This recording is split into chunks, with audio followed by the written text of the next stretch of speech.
जय हिंद दोस्तों, वंदे मातरम। तो वही जवान के रिलीज को अब मात्र 2 दिन बचे हुए हैं। तो ऐसे में जाहिर सी बात है, हर तरफ जवान की ही बात चल रही है, क्योंकि इसकी एडवांस बुकिंग जितनी धुआंधार हो रही है, उसके आगे अब क्या ही बोले। पठान से शाहरुख खान ने थिएटर्स में जो माहौल बनाया था, वो काफी अद्भुत था। और जाहिर सी बात है, हिंदी सिनेमा के फैंस ने भीड़ भरे थिएटर्स में लंबे समय के बाद में वो फील महसूस किया, जब हीरो की एंट्री से उसके डायलॉग से हवा में बिजलियां दौड़ने लगती हैं। वहीं अब शाहरुख खान की अगली फिल्म जवान थिएटर्स में रिलीज होने के लिए तैयार है। शाहरुख इस फिल्म में एक बिल्कुल ही अलग अवतार में नजर आ रहे हैं। उनका एक्शन, उनके लुक्स, उनकी डायलॉगबाजी, सब कुछ अलग लेवल पर नजर आ रही है। जनता में फिल्म को लेकर एक ऐसी एक्साइटमेंट है, जिसका कि तापमान बता रहा है कि जवान का क्रेज पठान से भी अलग लेवल पर जाने वाला है। शाहरुख की पिछली इन 2 फिल्मों के बीच में गदर 2 ने भी जनता को एक शानदार एक्सपीरियंस दिया है। तारा सिंह के रोल में सनी देओल का लौटना एक हीरो की घर वापसी जैसा है। जनता ने गदर 2 को एक ऐसा प्यार दिया कि इसकी कमाई सिर्फ 24 दिनों में ही 500 करोड़ रुपए से ज्यादा की हो गई। फिल्मों की कमाई तो सिनेमा को आगे बढ़ाने के लिए सबसे ज्यादा जरूरी पोषण होती, लेकिन उससे भी ज्यादा मजेदार चीज ये है कि माहौल, ये एक्सपीरियंस जो हिंदी सिनेमा के दर्शक इस साल फील कर रहे हैं, वो पठान और गदर 2 जैसी 2 बड़ी बॉलीवुड फिल्मों ने तो जनता को यह फील खूब दिया है। अब अगर जवान इसे आगे बढ़ाती है तो एक नई चीज होगी, जो सिनेमा के लिए बहुत जरूरी है। लॉकडाउन के बाद से जनता की चॉइस एक बहुत सेफ पैमाने पर बेस्ड रही। फिल्म के पुराने कलेक्शन यानी कॉल बैक लॉकडाउन के बाद सबसे तगड़ा बिजनेस करने में वो फिल्में सबसे आगे रही हैं, जो या तो सीक्वल हो या फिर किसी सिनेमैटिक यूनिवर्स का हिस्सा। इस बात का सबसे पुख्ता सबूत है सबसे ज्यादा कमाई करने वाली हिंदी फिल्मों का बदला हुआ पैटर्न। एस एस राजमौली की, प्रभास राणा दग्गुबाती की बाहुबली 2015 में रिलीज हुई और सभी को एक सवाल के साथ छोड़ गई कि भैया कटप्पा ने बाहुबली को क्यों मारा। इस सवाल का जवाब लेकर आई बाहुबली 2 ने हिंदी सिनेमा में ऐसा बिजनेस किया जो उस समय तक किसी ने सुना तक नहीं था, सोचा तक नहीं था। प्रभास की फिल्म से पहले तक हिंदी में सबसे बड़ी फिल्म आमिर खान की दंगल थी। इसका नेट इंडिया कलेक्शन 387 करोड़ रुपए था। लेकिन बाहुबली 2 ने पहली बार यह दिखाया कि हिंदी बॉक्स ऑफिस से कितनी कमाई की जा सकती है। राजमौली की बाहुबली 2 ने पहली बार न सिर्फ 400 करोड़ का आंकड़ा पार किया, बल्कि 500 करोड़ से भी आगे की कमाई कर निकली। फिल्म के हिंदी वर्जन का life time net collection 511 crore रुपए रहा। बाहुबली 2 से हटकर देखें तो 2017 को सीक्वल फिल्मों का साल कहा जा सकता है। उस साल टॉप 3 हिंदी फिल्में बाहुबली 2 के बाद 339 करोड़ रुपए कमाने वाली टाइगर जिंदा है और 205 करोड़ रुपए कमाने वाली गोलमाल अगेन है। इन तीनों के अलावा 2017 में सबसे कमाऊ हिंदी फिल्मों में जुड़वा 2, जॉली एलएलबी 2 और बद्रीनाथ की दुल्हनिया जैसी सीक्वल फिल्में शामिल थी। अगले 2 साल इंडस्ट्री के लिए बहुत फायदेमंद रहे और इसकी सबसे बड़ी वजह थी फ्रेश कहानियों में जनता का इन्वेस्ट करना।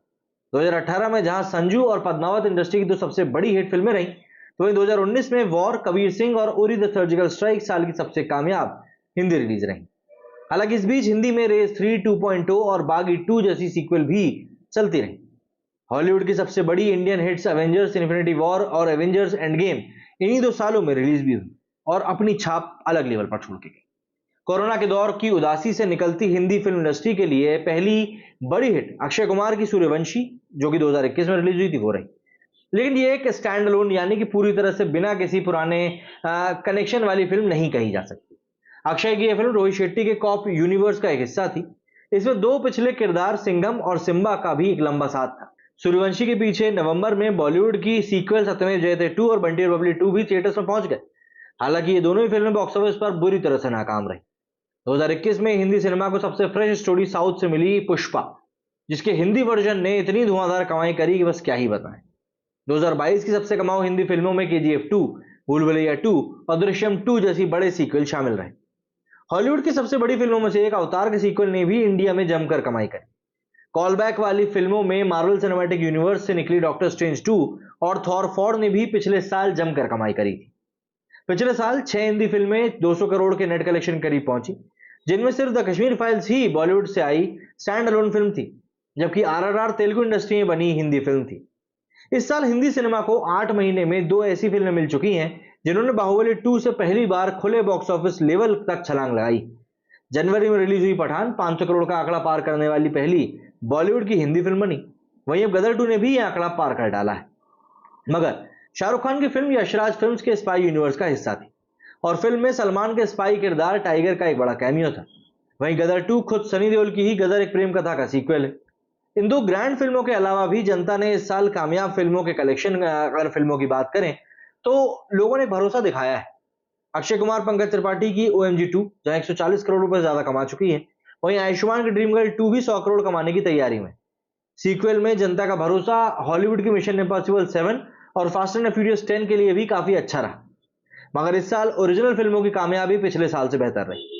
फ्रेश कहानियों वाली रॉकी और रानी की प्रेम कहानी तो झूठी मक्कार ने 150 करोड़ का बिजनेस निकाला। मीडियम बजट वाली सत्यप्रेम की कथा और जरा हटके जरा बचके भी 80 करोड़ के पास पहुंचकर हिट साबित हो चुकी। हिंदी फिल्मों के साथ ही हॉलीवुड की स्टैंड अलोन फिल्में ओपनहाइमर ने भी इंडिया में जमकर कमाई करी। लॉकडाउन के बाद स्ट्रगल कर रहे फिल्म बिजनेस की इस साल जैसी शानदार वापसी हुई है, उसमें अब बस एक ही चीज मिसिंग लगती है, साल के टॉप कलेक्शन की लिस्ट में एक फ्रेश नई कहानी वाली ओरिजिनल फिल्म की एंट्री। और ये कमाल करने का सबसे बड़ा मौका है शाहरुख खान के पास। तो ऐसे में सवाल उठता है कि क्या जेलर वाला कमाल कर पाएगी जवान? दरअसल इंडिया के सबसे बड़े स्टार्स में से एक रजनीकांत ने इस साल तमिल इंडस्ट्री की सबसे बड़ी हिट्स में से एक जेलर मूवी दी। इंडिया में 335 करोड़ का नेट कलेक्शन और वर्ल्ड वाइड 600 करोड़ से भी ज्यादा का ग्रॉस कलेक्शन करने वाली जेलर साउथ की इंडस्ट्रीज से निकली सबसे बड़ी हिट्स में से एक बन चुकी है। साउथ की टॉप फिल्मों में जेलर अकेली ऐसी फिल्म है जो किसी फ्रेंचाइजी या यूनिवर्स का हिस्सा नहीं, और ना ही ये बॉक्स ऑफिस पर राज करने वाले डायरेक्टर SS राजमौली की फिल्म है।